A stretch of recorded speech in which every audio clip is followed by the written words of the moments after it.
Okay. Assalamualaikum warahmatullahi wabarakatuh. Saya Hadi Fauzi bin Sifruddin akan membuat pembentangan tentang penguasaan literasi. Jadi, untuk yang pertama ialah literasi bacaan. Literasi bacaan mempunyai 3 peringkat. Yang pertama ialah prabacaan, yang kedua ialah bacaan mekanis, dan yang terakhir ialah bacaan mentalis. Sama juga seperti literasi penulisan yang juga mempunyai 3 peringkat. Pertama ialah pra-menulis, seterusnya penulisan mekanis, dan akhir sekali ialah kelahiran. Jadi kita akan lihat dahulu pada prabacaan. Prabacaan merupakan persediaan fizikal dan mental.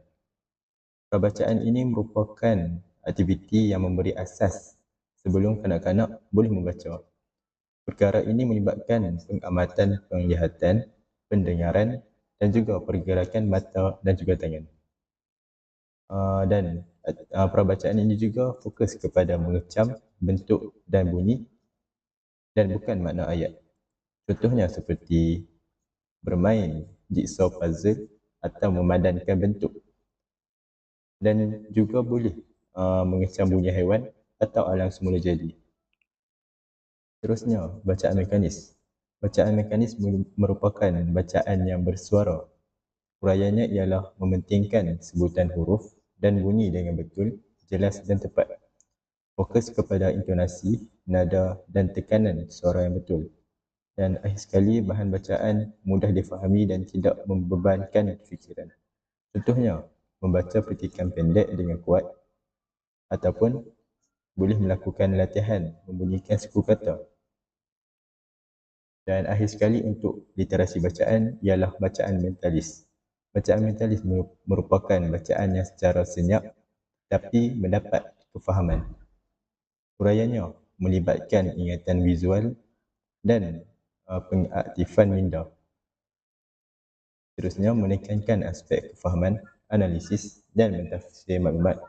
Dan akhir sekali, melibatkan kemahiran berfikir aras tinggi, iaitu kebat.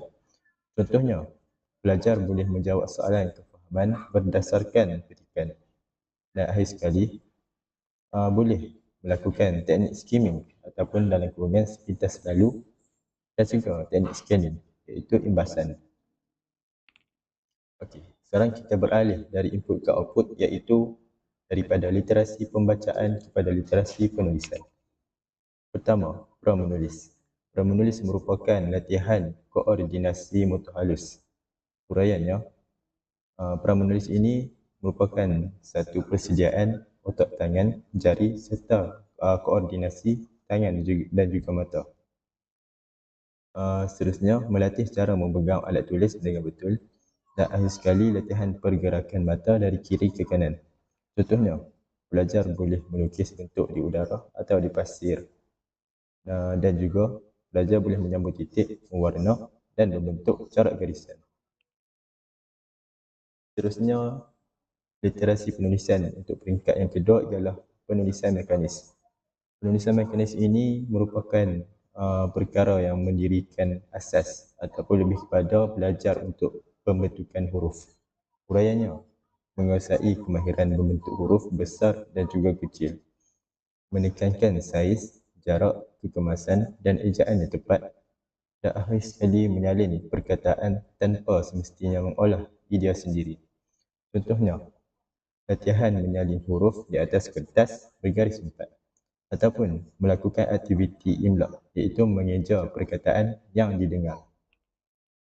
Dan peringkat terakhir untuk literasi penulisan ialah peringkat kelahiran. Peringkat ini melahirkan idea dan fikiran. Uraiannya, menggunakan kemahiran menulis untuk melahirkan idea. Seterusnya, melibatkan pengolahan ayat, pemerengganan dan bahasa kreatif.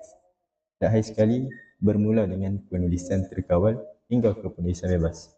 Contohnya, pelajar boleh menulis karangan pendek berdasarkan pengalaman ataupun melengkapkan cerita dan membina ayat dari gambar. Sekian, itu sahaja daripada saya. Sekian, terima kasih.